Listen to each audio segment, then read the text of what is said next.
This is one to watch. The next episode of the Investors Corner podcast features Tom Ashton, an experienced mortgage broker at the Mortgage Tribe Brokerage. Now, he's going to tell us if we gave a mortgage broker £100,000, where he'd invest his money, what the future of mortgages is like, and why on earth buy-to-lets are cheaper than residential rates. So, without further ado, let's get a listen in. Hi everyone and welcome to another episode of the Investors Corner. This week myself and Mike are joined by Tom. Mortgage Tribe Tom, approved. The new business is ready to go. You caught me on a good day, Ian. Yeah. A good day. It's a reason to celebrate. So yeah, it's been a few weeks in the making, but yeah, finally Mortgage Tribe FCA approved. So hopefully ready to rock and roll next few weeks. Exciting times. So in the last decade plus that you've been a mortgage advisor, where does 2024 kind of sit in terms of mortgage conversations, chats with the banks, building societies?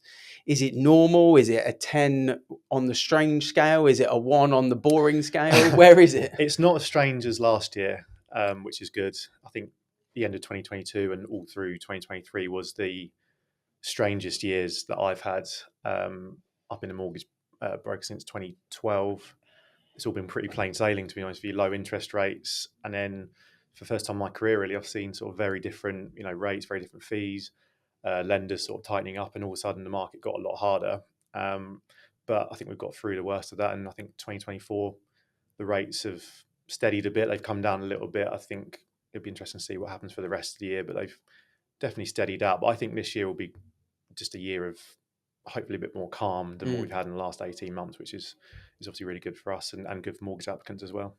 Good friend WhatsApped me over the weekend and said he's upsizing and obviously porting the current loan that he's got and then doing some additional borrowing. And he said, I've got a rate of 4.28% for the additional borrowing. Is that okay? And I was like, yeah, that's pretty good. That's where we're at. Where it is, right? Yeah. Can you afford it? Are you happy with it? Yeah. It's going to be there 5 years, having another kid, so he needs to make the move. Yeah. And I was like, well, yeah, that's kind of where you're at, Well, that's the thing we get, obviously the rates are high, but people, they need to move. It's not always about, do I want to, it's I need to, because I need to upsize, or they want to get their children into a certain catchment area and that sort of thing. And that does keep, the market going and keeps the mortgage inquiries coming in, because people still want to know, we know the rates aren't ideal, but, if we needed to, which we do, can you tell us what sort of rate we can get and can we make it work? And that's down to us as good mortgage brokers to try and put together a solution. Can we extend your term? Can we, maybe increase or decrease your loan to value or something like that? So, yeah, it's interesting. Started answering a question I already had, which was lots of landlords obviously still coming off those cheap fixed rate deals. What's the trend? Are people increasing the length of their mortgage or going more to interest only? What are people doing to combat the increases in cost for landlords? They're definitely looking at, it depends if you're in interest only already. But yeah, people are definitely increasing the mortgage term, because that will, some lenders will go up to 40 years now, which I'm getting a lot of people do. They will go up to age 75, even 80, some of these lenders, which is really, gives us a lot more flexibility. But a lot of the mortgage lenders since last year, when the government brought the mortgage charter in, they will pretty much, almost no questions asked, let anyone go on interest only for 6 months now. And a lot of people are using that just to sort of buy them a bit of time, just get used to the new payments and get their ducks in a row, maybe try and save up a bit of money to, help with the increase basically. But yeah, a lot of people are using that mortgage charter, but you've got to do it directly with your bank. You can't do it through a mortgage broker, unfortunately, but they are being more sympathetic to the higher costs, and it's something I would certainly consider doing with your lender. Because there was a theory floated when interest rates were hitting 6, 7, and 8%, and obviously they've chilled out a little bit. That's a technical term. In the last 12 months, that some landlords and some homeowners may even draw down and borrow 20, 30k, and then use that cash in order to pay the additional amount on their mortgage to balance the books for 2 to 3 years. I don't know if that ever really came to fruition, or because mortgage rates dropped off slightly, the panic subsided. I've not seen that personally. I mean, you need to be careful what you're doing there in terms of, I think the FCA would be interested or be very wary of us doing that, because there's a lot of long-term implications to it. And the other one is, and I think we'll get this coming up in the next 2 or 3 years, is if rates do start to come down, will people be happy to pay their big early repayment charges to get out of their 5% interest rates, stick it on the capital, and then just take the hit on it to bring the monthly payments down if it can save them, £200 or £300 a month? Is it worth doing? And that's something that the FCA have already they put sort of parameters in place of what we need to be recommending, what we need to be documenting to do. So I'm expecting people to inquire about that quite a lot if rates do come down this year or next. It's, I'm stuck on 5.8% because I did it in 2023. And that could, it's definitely something worth considering. If it brings your payment down enough to make you comfortable to swallow the $4 or $5 grand charge and add it on to the, it's what's right for the client's circumstances. Yeah, I mean, if mortgage rates drop by 2% and I can get that for 5 years, I'm probably in the boat of doing that to give myself the guarantee for the next 5 years. And like I say, you can lump it on the loan or part of it on the loan, so you don't even notice it happening. Can you offset that in your self-assessment? The penalty? It's an arrangement fee, so it'd be an interesting one to ask your accountant. It's not interest. It's not interest, no, is it? It's the FCA almost see it as debt consolidation. Yeah, because you're taking one thing and putting it somewhere else effectively. But I don't know where that would stand. It's a charge. It is a cost against your property, but it's a charge. So depends on I'll your get Darren back in the hot seat. To find out. Find out and put it in the comments of this post.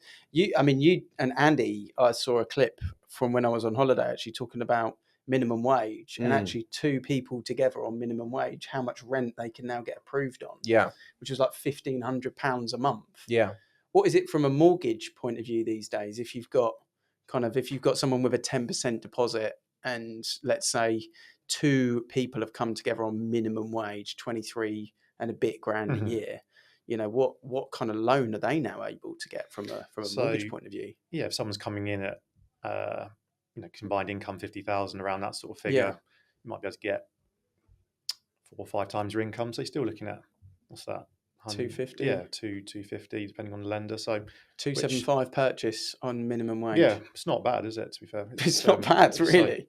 And that's what we were discussing on that podcast, was exactly that, is the potential that the increase in minimum wage can cause its own type of inflation, because those at the bottom suddenly stepping up a gear pushes the whole of the bottom of the market upwards. And when any time the bottom of the market is pushed up, you have that wave effect that goes through the entire market itself.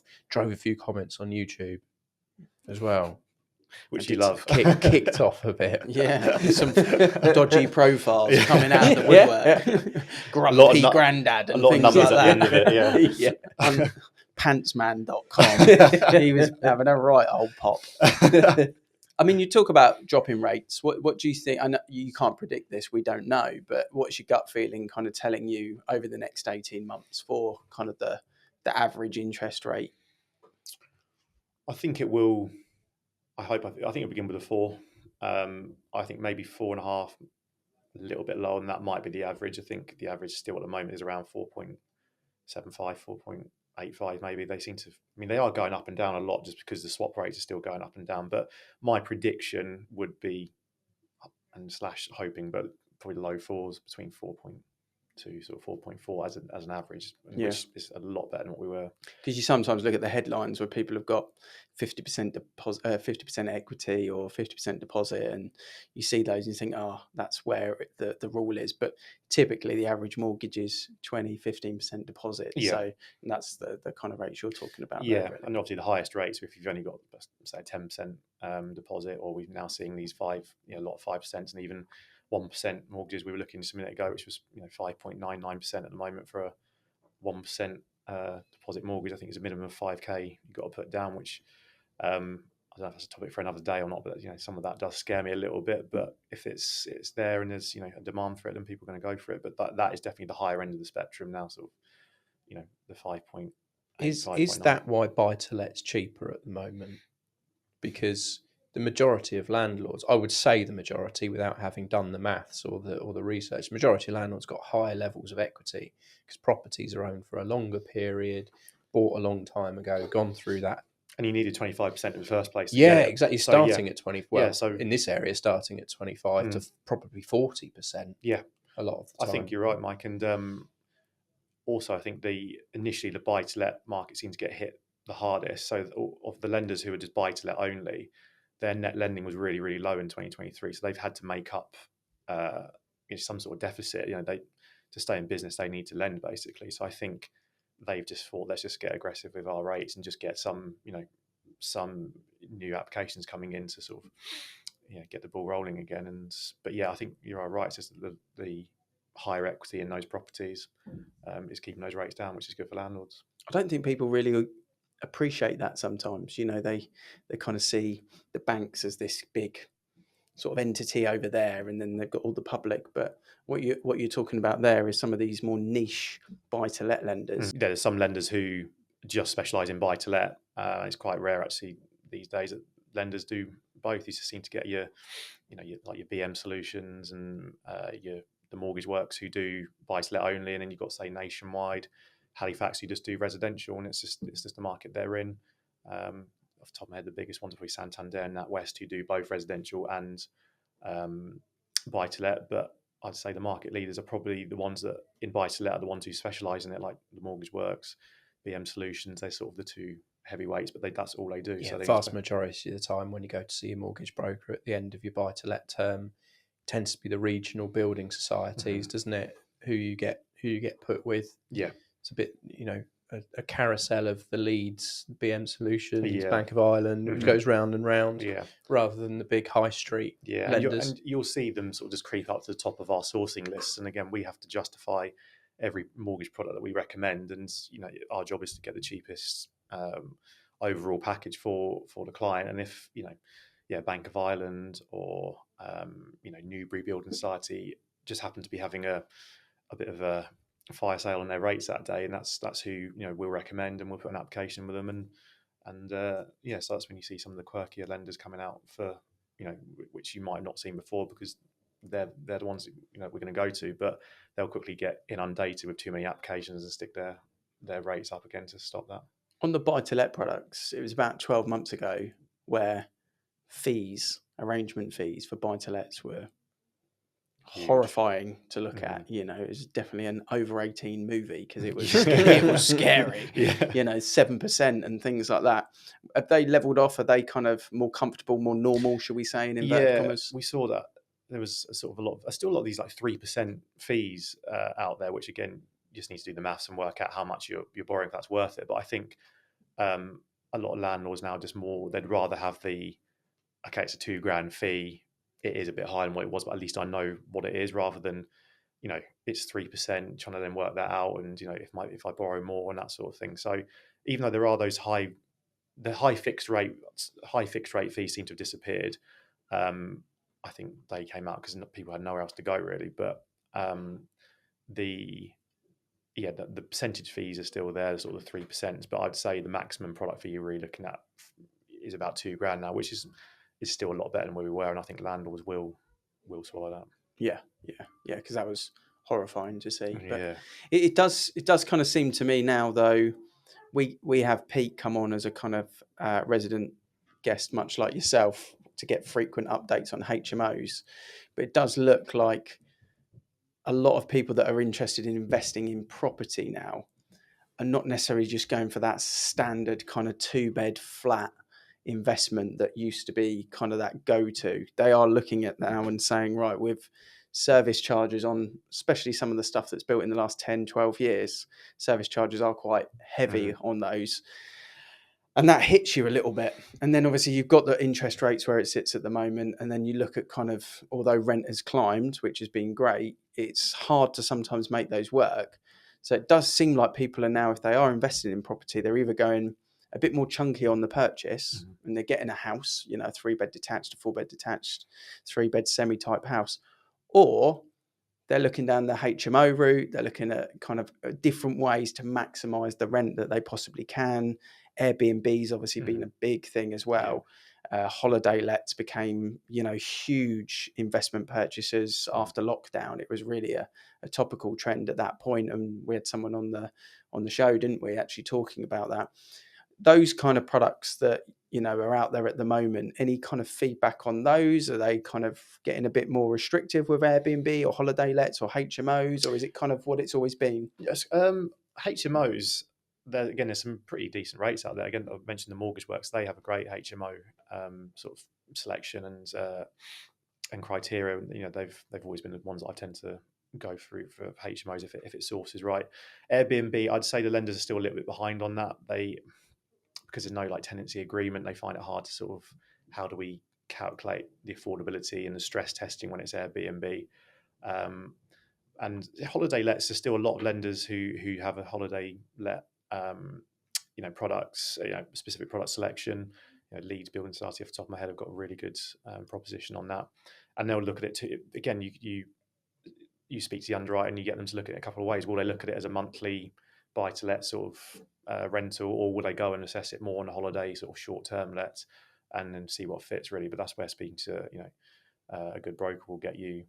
They'll point you in the right direction and be able to sort of suggest this lender might be better for that, or go down the HMO route. And there are still HMOs have been around for quite a long time, and the mortgages are still pretty good on those.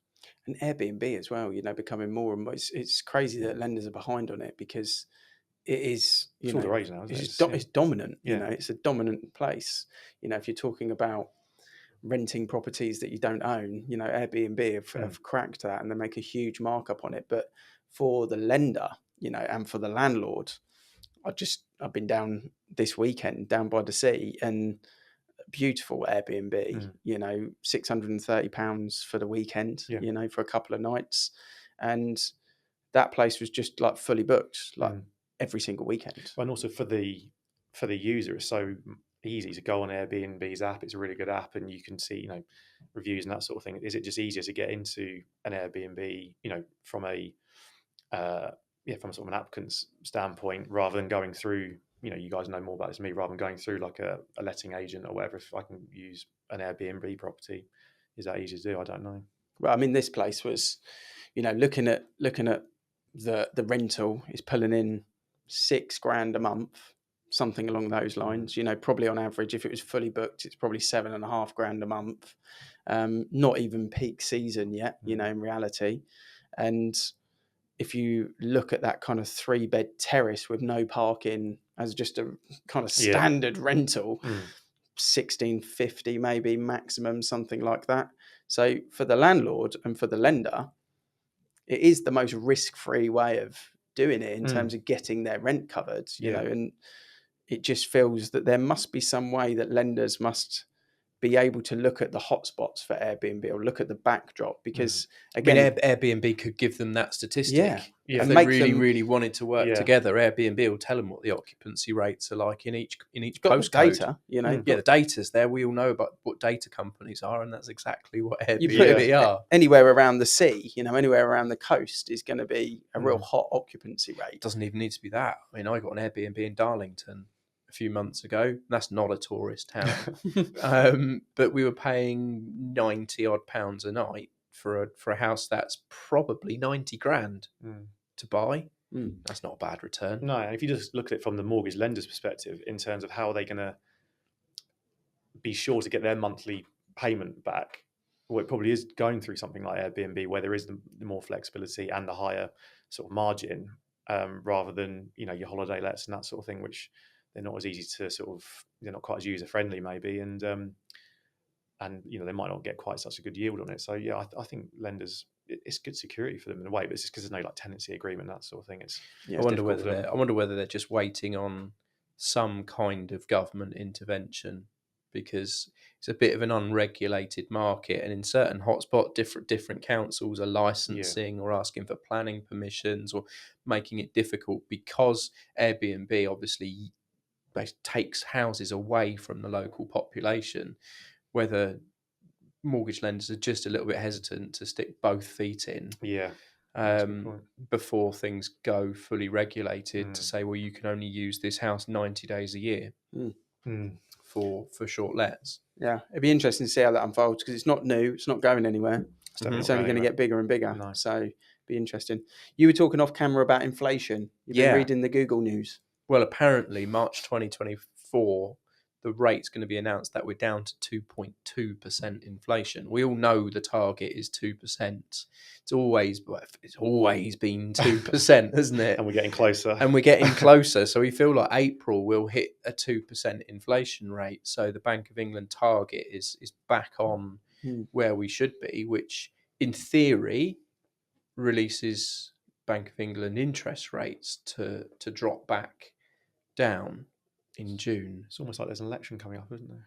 Almost. I mean, we would love to see a Conspiracy Bank of theorists. They are everywhere at the moment. I saw a random one with Donald Trump doing a speech and a guy holding the phone up in the background and all sorts of weird conspiracy stuff going on at the moment. But the basics are, if that happens and that's, announced, and then we can see some base rate drop. It's a nice bit of confidence. Yeah, and in the I always get this wrong. Monetary Policy Committee, the MPC, the guys who vote for in the last 2 votes, they have had members of that committee vote to withdraw that. Would reduce that Bank of England rate, which is the first time since 2020 that's been happening. So there are people on that committee who think it should come down. I think in February was the first time in a long time they've had splits where they've had people say it should go up and go down. I think I read that somewhere. It's the first time since 2008 or something that they've. It's confidence builder, isn't it? Yeah, it's good news. They don't have a clue what they're doing. Great, but it's good news that people think on that committee it should come down. Yeah, but because that's not been happening for about. It's not a lot of people that vote on that either, is there? I've seen that before. Committee of 7. I guess it's got to be an odd number. That makes sense. I must admit, I don't actually know how many are on it. I'm sure it won't be that many. I'm sure it's not a high number, and 3 sits in my head as the amount of people that voted for it to go down, but they were outvoted. Yeah. But I saw the same thing, which is quite interesting because a little bit more traction, a little bit more confidence. Yeah. Push 1 more, 2 more over the edge, and maybe it happens. I think it'd be nice to see it. So Tom, flipping it round into someone that's been in property for a long time, someone that's a mortgage advisor, advising clients all the time.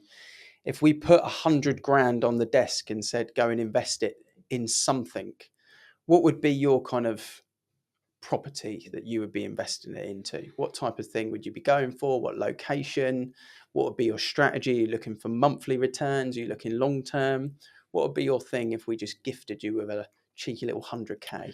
100k. I mean, I'll probably come to guys like you for a bit of advice on it, to be honest with you. But I mean, based on what you're saying earlier, I think maybe the slightly bigger properties, if you can go to the 300 grand plus, and you still have a 33% deposit there. So freehold for sure. Yeah, I think so. Yeah, I think like you said earlier about when you've got service charges and ground rents to worry about. So I think people are looking more down the freehold. Location wise, I mean, obviously I'm from around here. I live in Crowthorne. I grew up in Sandhurst, so I'm more familiar with this area. I think personally, if I was to be a landlord, which I'm not, I would probably want to be in an area that I'm more familiar with. I don't know what you guys think on that, but that's just sort of knowing the market a little bit better. But I mean, I'm sure if you then, go more up north, sort of, you can then split that and then be buying several properties and sort of working out the yields on that really. But I mean, for first time landlord advice, vast majority will always buy within 3 miles of their own home. Okay. Because when a property comes up, you've got the intuition that says good, bad or ugly. Whereas if I show you a picture of a house in South Elmsall, you'll just look at me blankly, like there'll just be nothing. Well, is it? I don't know. Is that where the local drug dealers do their business on the porch, or is it a really, really nice school area? Not a clue. And it was interesting having that comparison with Stephen from Red Roots a couple of weeks ago, because it really opened people's eyes. Because Andy and I were sat talking about 40% deposits because you can't get anything to stack up lower than that, and we could see it in his face. He was sat, well, my entire portfolio is at 73% loan to value. What are you talking about? 40%? It didn't even enter his head that you couldn't do that in the south. So. Yeah. Totally different world. Yeah. But then that's having someone like a Stephen as an investor that you've got in your circle effectively. What about yourself, Ian? If you had the same, 100 grand on the table? Well, I'm the roguest, as Mike will tell you, I'm the roguest guy when it comes to that, depending on where I've just spent the weekend. Depends what's hot, whether I liked it or not. I mean, every weekend I'm sent a picture of a dilapidated bungalow. That's the next best thing in some rundown. I've done in the last 2 weeks Eastbourne and Tunisia. Tunisia, somewhere in between there. Tunisia is a no-go zone for me, that one, if I'm honest with you. Eastbourne potentially, you know, I've been quite keen on the idea of getting something down on the coast, but that plays twofold on my goals. That's something where I can make some returns on and I can utilise. And Airbnb then becomes really appealing to me, because if I can let it out for 7 months of the year, for 20 days of those months, for example, then I can use it for 6 or 7 weeks of the year should I want to. Then it's got multi-purpose, it's got multi-income. I think it's a safe bet typically. Yeah. It's just finding the right property in the right location that you're happy to go and revisit, you know. But once you're down on the coast, everything's within an hour's drive, typically speaking, of where you want to get to if you want to experience different locations. So I think that's something that's probably been on my radar for a fair period of time. I've got and done the buy-to-lets locally, and I think it's the sensible thing to do for a first-time investor. You know, if there are people listening, and I'm sure there are, and you've got that ability to stay within a 3-mile radius of where you are, definitely makes sense. Rather than, I've just seen a place in Spain that I quite like the look of, and I can go and stay there for a few months at a time. But you know, I guess, I've seen horror stories about Spain investments, but at the same time, I think it comes back to your goal. You know, are you doing it for, there's 100 grand, I'm going to buy a decent house around the corner, you know, a 2-bed end of terrace or a 3-bed end of terrace, something like that, for 380 grand. And I'm going to kind of almost leave it to do its thing and get it managed by a good agent, make sure it looks nice inside, get the Excel sheet set up, know what my tax is going to be, know the fact that probably every 24 months there might be a month void, do the calculation, know that probably every 36 months I'm going to need to do some fairly hefty maintenance work of some sort, either a change of carpet upstairs or a redeck, or the oven need replacing, or whatever it may be. And as long as you can budget for that, then it's all stuff you need to factor in, isn't it? Yeah, it's a safe bet to go for as your first kind of investment. I would always advise family and friends that that's the way to go with it. Yeah. And normally I try and say to people when they ask me that question, don't get too caught up in the idea of you living there. Because typically, if you're buying your first buy-to-let, you've established your residential journey. You've probably done 3 or 4 upsizes to the point where you've now got family and you're thinking, right, I've got excess cash to go and invest. Well, vision yourself back as the first-time buyer or the second or the first-time seller, not where you are today. Go back 15 years, because a lot of people get caught up on not living there, and not in a negative way. You know, we're not talking about drug dealers on the doorstep, like Mike mentioned, but things will be smaller, and the first investment needs to cash flow, and it needs to have some solid growth, and it needs to be a little bit of mathematical equations going on with your head and your heart kind of secondary, really.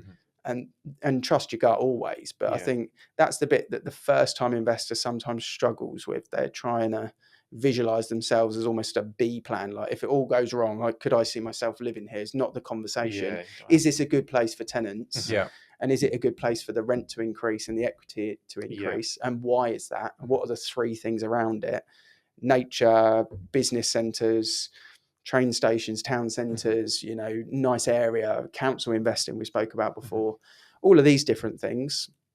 And then you make your decision based on those kind of, that triangle of points, really. Yeah, I guess speaking to, you know, local letting agents, that sort of thing, I imagine they'll give you advice on that sort of, if I've just walked into a letting agent and said, look, sometimes. I'm asking a question. Sometimes they try and flog you what's been on the market the longest. Yeah. I mean, I like going back to your sort of holiday let plan, loose plan. I like people who sort of purpose-driven investors. I think I've seen some of the biggest successes where I've looked at a house and gone, why on earth have you bought that?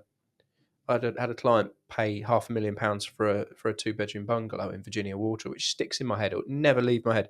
About 2010, and then about 10 years later, I just got a little message off them saying, thanks so much for helping me for all the years. We're moving in. And I just thought, that house is $1 million now. So they bought it for half price, effectively, all those years ago. Had it, tenants moved out, total refurb, moved in. That's where they were retiring to, and they bought it basically at prices 10 years ago.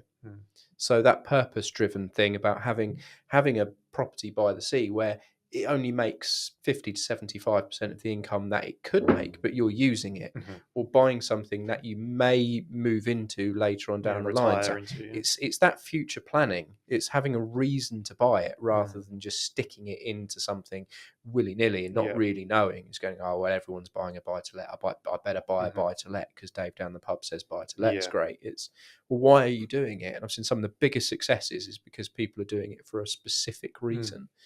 And it's really worked out well for them. Yeah. I think then you've got more than one option. I think that's the thing. You've got more than one option, because no one knows what's around the corner. But as the road sort of, reveals itself in life, you've got a couple of different options because of the decision you made. But that would be where I would be looking, for sure. And when you've got kids and things like that, you've got a different way of looking at things, and age changes investing as well. But yeah, I think overall that's probably what I would advise to that first time investor. Really is to look at that. I keep driving past Buckler's Park, where obviously you are in Crowthorne, because I'm just down the road, and I kind of keep seeing these townhouses, and they're big standout town, and I know the rent we get for them, and I just think it'd be great to have one of those as a buy to let, because they're family homes forever. You know, they're just great family homes, and you pay a premium because of its location, but those sort of things, where they've been built by Carla, the nice looking ones, and you think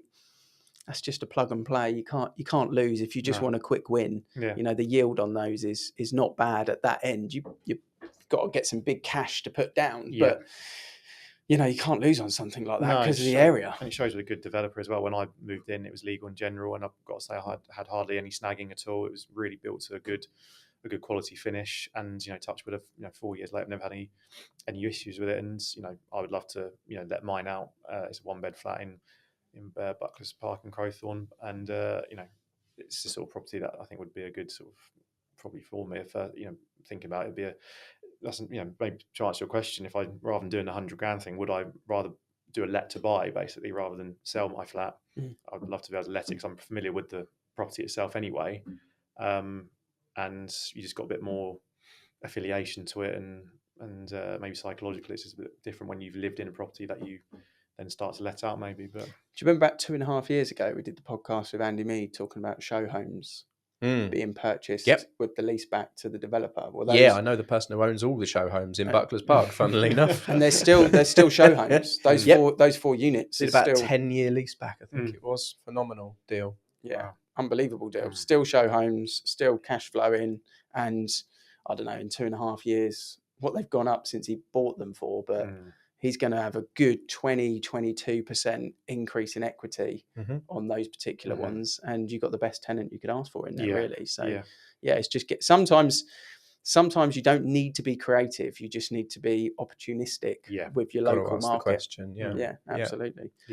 Tom, well, congratulations on getting signed off. Thank you. By the FCA. Looking forward to it. And I'm sure the next time we get you on, Mortgage Tribe's website will be live. You'll be trading. Clients will be doing mortgages. We're not a million miles away from that. No, we'll talk a bit more about Mortgage Tribe and our proposition in the next one. Hopefully, which will be absolutely. Good. Yeah, thanks for coming on.